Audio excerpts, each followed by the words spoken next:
Hey, it's Sam. And John. And you can watch new episodes of our latest podcast, OKOP, where we tell the funniest freaking stories on the internet. Like someone making billions off of playing RuneScape? Oh, make those Bitcoin billies. Or the doctor accidentally putting the mistress as the emergency contact instead of the wife. Hey, yo, that sounds like a family feud. Do not tell Steve Harvey. But the point is, we got some bangers. Yes, so if you want to laugh and occasionally cringe, listen now for free wherever you get your podcasts.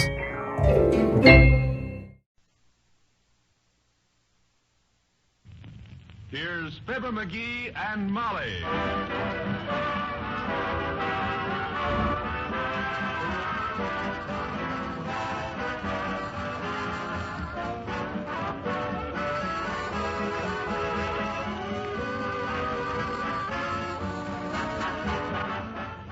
For the American Armed Forces and their allies, Special Service presents the Fibber, McGee, and Molly Show. With Billy Mills and his orchestra, the King's Men, Ransom Sherman, and Arthur Q. Bryan.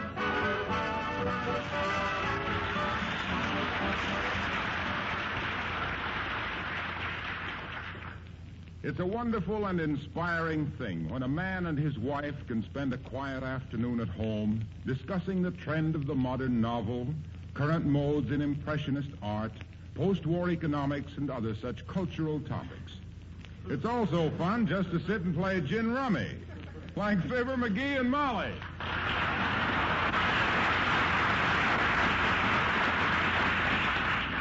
I wish I could remember what happened with that 10 of spades. Are you holding it?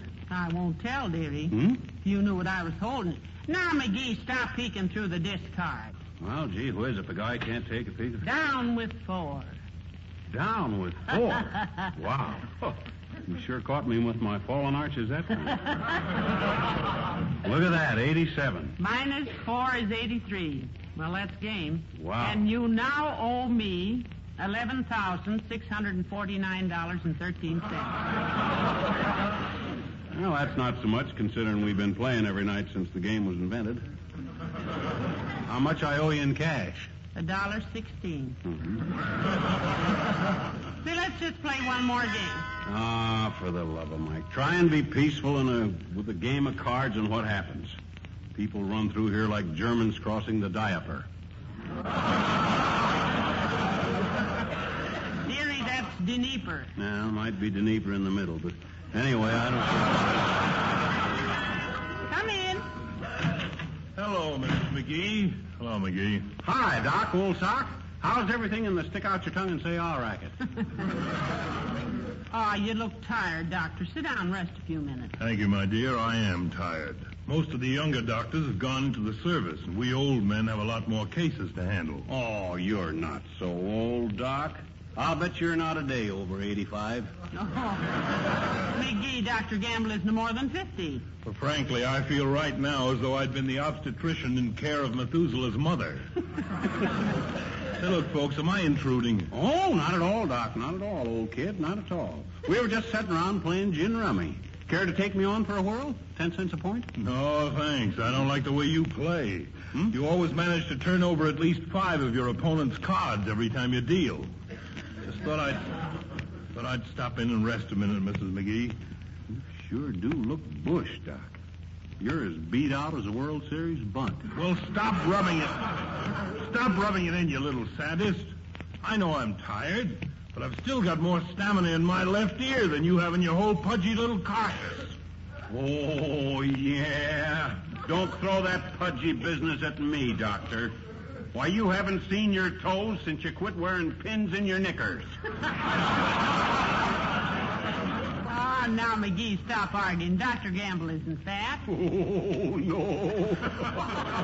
He can't even touch his necktie without bending his knees.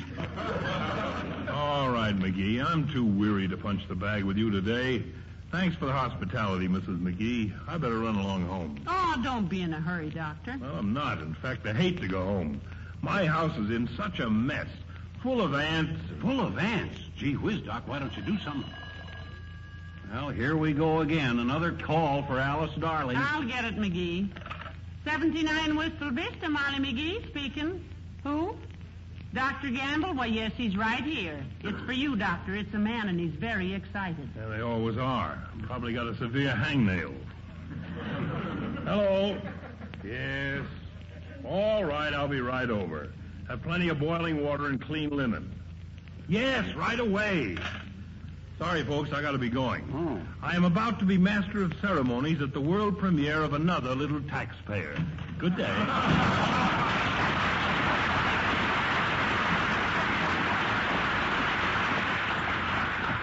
Ah, good old Doc.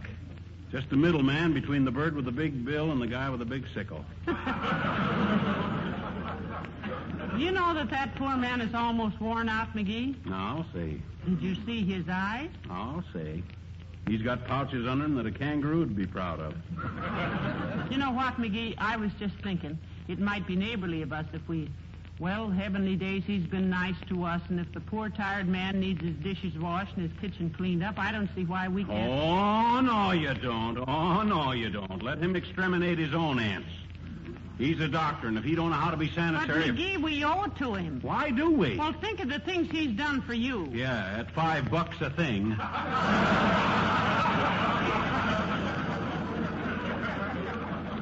Well, now, not necessarily. He got your thumb out of that bowling ball, Yeah. and he fixed your eye the time you stuck the turkey leg in it.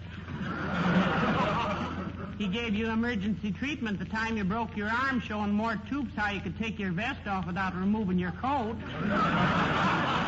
Yeah, but gee whiz, that... Yeah, and who scoured the town to find you a rubber donut the time you sat on the Hornet at the Elks picnic?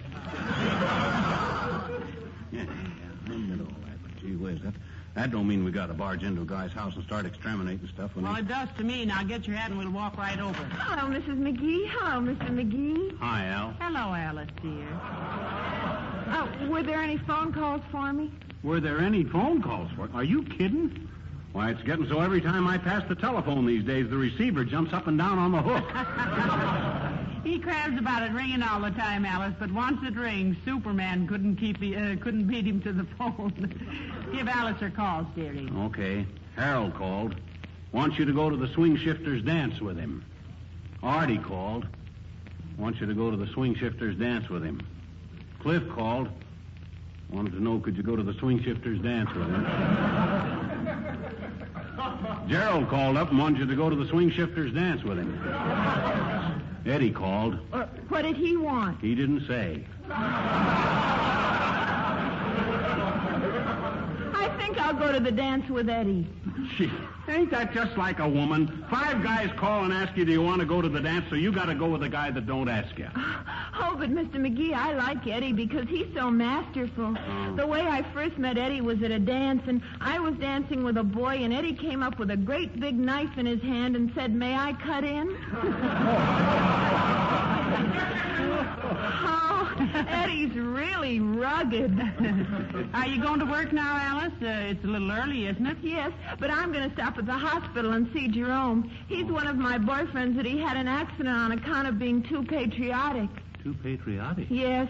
Jerome was riding in a convertible with a top down, and just as he drove under a viaduct, the car radio started playing the national anthem, and Jerome stood up. Oh, dear.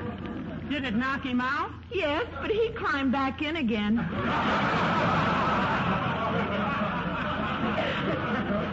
Then after I go to the hospital and see Jerome, I have to get to the factory early because the fellas and girls on my shift are putting on a musical comedy, and I have to start rehearsing. You mean rehearsing? No, we haven't rehearsed at all yet. Oh, it's going to be a perfectly super production, my dears. It's a story about a girl who is simply mad about this great lover, and she tries to help him break out of prison. Oh, what's the name of it, Alice? Romeo and Joliet. Look, Alice, if anybody wants us before you leave, tell them we're over at Doc Gamble's, will you? I certainly will, Mr. McGee. I'll write a little note and leave it on the door telling everybody where you are. Fine. But when I leave the house, I'll tear it up so the burglars won't know there's nobody here. Goodbye.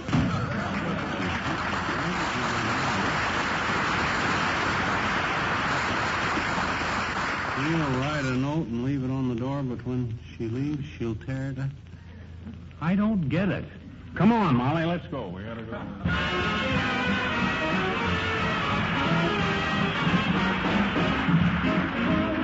vocals of the orchestra, and How Sweet You Are.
How are we going to get into Dr. Gamble's house when we get there, McGee? The key's under the mat. How do you know? How do I know? Why, that's where practically everybody keeps the key. Well, don't you think Dr. Gamble is too intelligent to use such an obvious hiding place? Aha, that's just the point. He's so intelligent, he knows nobody'd ever think he'd do it, so he does it and fools them. But he don't fool me. I'm intelligent, too. Well, here's your chance to prove it, dearie. This is Dr. Gamble's house. Okay. There's the key under the mat. See? You certainly figured that one out, McGee. You betcha. Now, come on. Oh, my, what an attractive house, McGee. Look at that beautiful grandfather's clock by the stairway there. See any ants? Not yet, but the kitchen is probably where they are. Let's look out there, huh? Well, I guess Doc ain't such a bad housekeeper for a bachelor. Everything looks clean. Yeah, but you know how men are. Careless with crumbs and things. See if there's any ants on the windowsill. Okay, I'll take a gander. Here, give me a hand and I'll step up on the sink and... All right. Better brace yourself on the china cabinet there. Not a sign of ants here, Molly. Maybe they... Let go of that cabinet, McGee. The shelf is loose. Oh, that's okay. I only...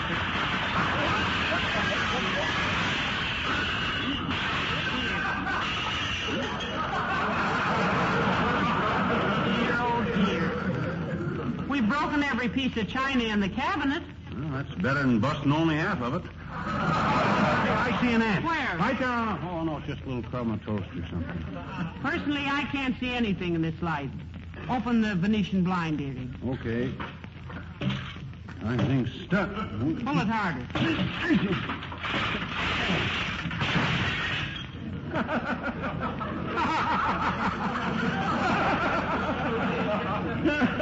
Imagine that, I was pulling the wrong cord.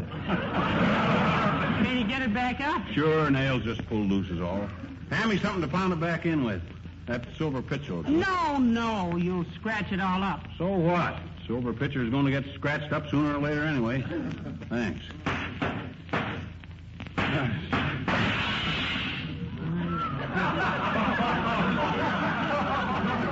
What'd you do now? My hand slipped. Broke the window. Well, hand me the silver pitcher. I can't. It fell out the window. Hey, give me a towel or something to stuff in this hole. Otherwise, Doc will have ants, bees, birds, butterflies, and homing pigeons in here.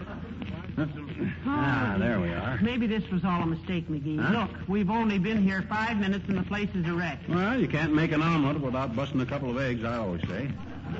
Now, the first thing we got to do... Hey, Fibber, Molly, where are you? Who's that? Sounds like Mr. Wilcox. I'm in the kitchen, Mr. Wilcox. How'd he know where we were? Well, Alice probably... Oh, hello, Mr. Wilcox. Hello, folks. Great galloping goldfish. Something explode in here? No, we're just doing this as a favor to Doc Gamble, Jr.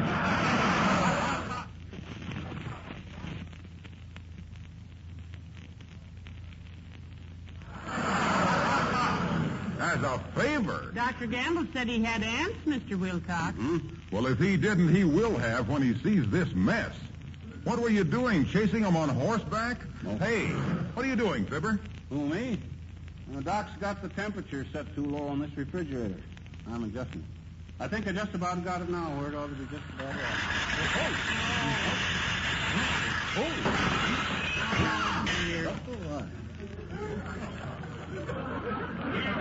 Boy, oh boy, oh boy, oh boy, oh boy, what a piece of junk that thing is. One little twist and the whole inside falls apart. Well, excuse me, folks. I'm getting out of here. Why, Mr. Wilcox? Why? Doc Gamble is our family physician, that's why. If he knew I was connected with this house wrecking, I wouldn't dare call him for a case of hiccups. Goodbye. Here.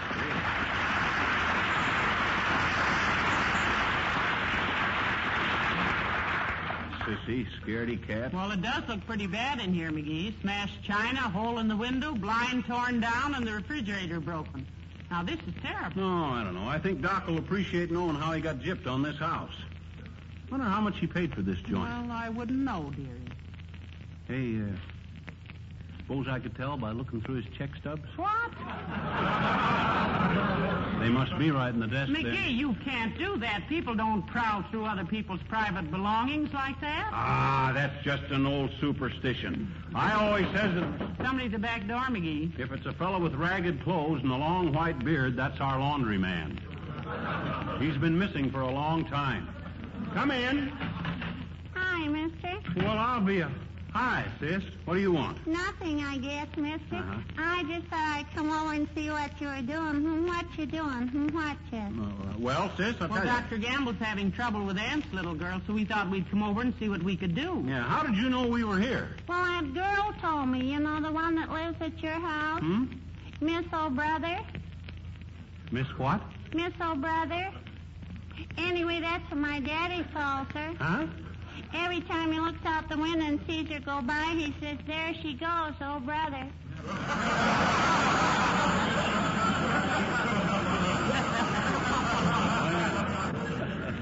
Well, I see. what does your mother say to that? Yeah, dearie? what does she think about all this? Oh, she just laughs and laughs. She says my daddy's going through the dangerous age. Oh, I see. When is a man's dangerous age, sis? Well, Mama says it's between 14 and 100. Or in rare cases, 102. See, what you been doing in here, mister? Everything's all busted up. Oh, a couple of minor accidents, sis. Now, you run along. We're going to be busy. Okay, mister, goodbye. And so long, and don't take any wooden dolls. Oh, I wouldn't, mister. Not after what happened to Edgar Bergen. What happened to Bergen? Well, he took a wooden doll once and hasn't been able to move his lips for 20 years.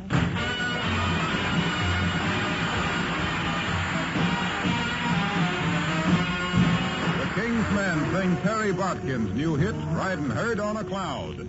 He was a cowboy, a two-fisted hitter, and always ready for a round. Now he's a-riding a different kind of critter. You ought to see him now. He's riding the herd on a cloud tonight. Left his spurs and his saddle on the ranch with his cattle, and he's now in flight with a crew of hardy hustlers on the lookout for some rustlers.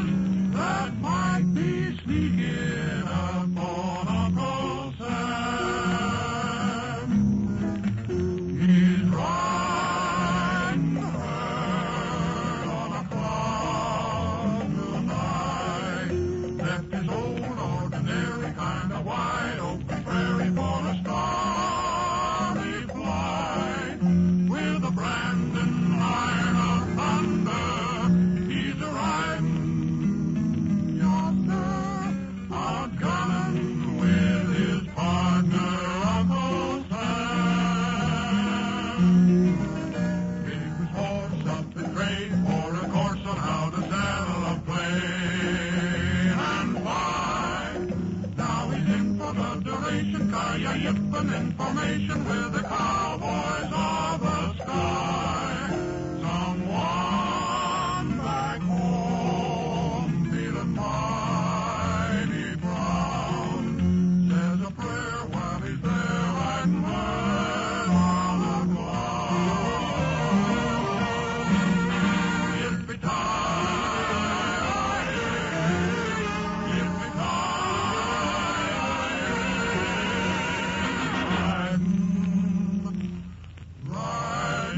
the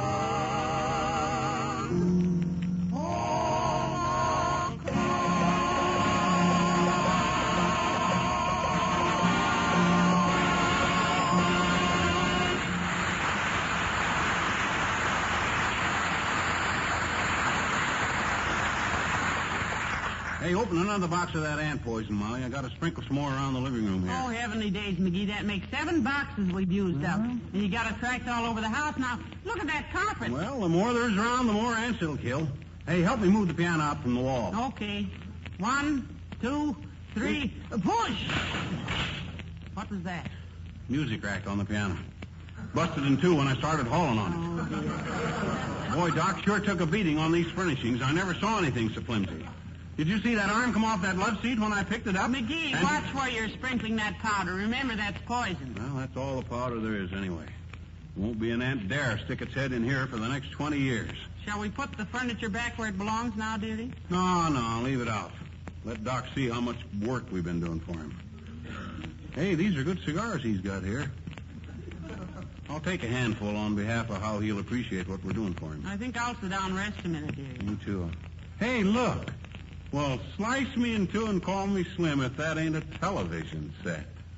Ever see one of these, Molly? No, and leave it alone, McGee. We've done enough damage in here. Oh, you can't hurt these things. Look, it's just like a radio, except it's got a screen up here that a picture's projected onto like a movie. See? What's the screen made of? Glass, I think.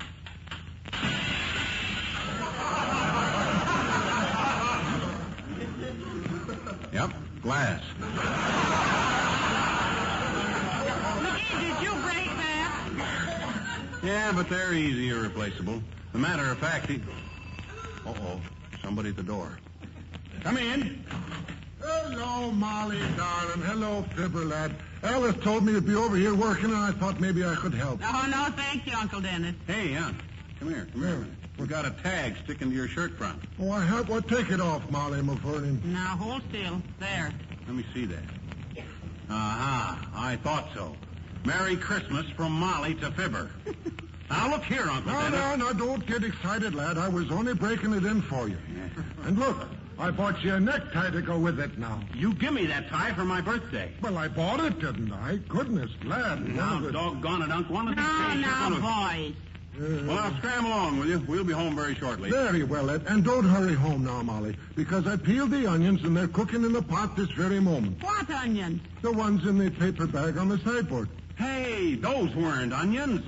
Those were Molly's new tulip bulbs. Tulip bulbs they were, huh? Sure. Faith, no, and I had one sliced raw in a sandwich, and it wasn't bad at all. But then us Driscolls have always loved flowers. Goodbye now.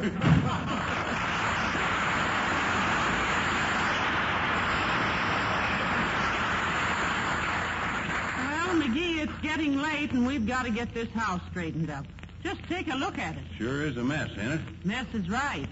That green ant poison tracked all over the house, furniture broken, the china smashed, the refrigerator out of kilter, and heaven knows what. Oh, well. Now, come on out in the kitchen. We'll start to straighten out.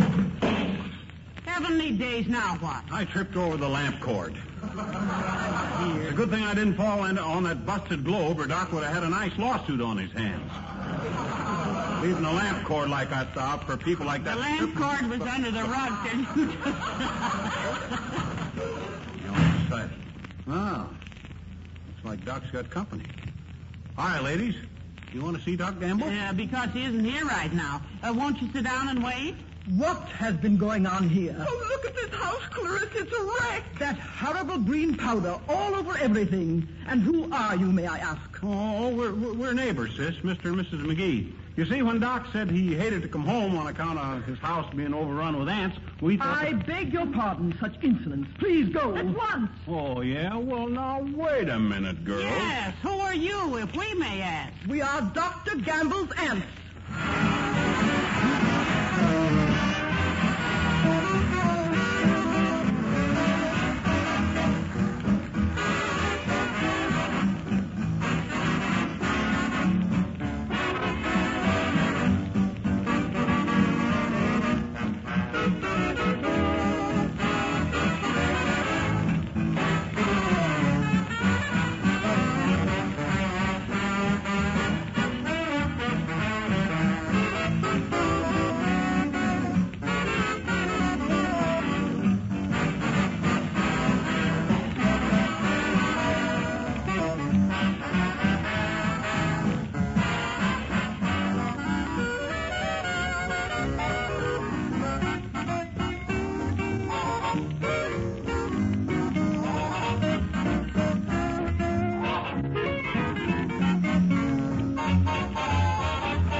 Uncle Dennis, he's ruined all my tulip bulbs. Yeah. Well, I just called the drugstore and they haven't got any. Any what? Uncle poison. McGee, please. You're welcome. Good night. Good night, all.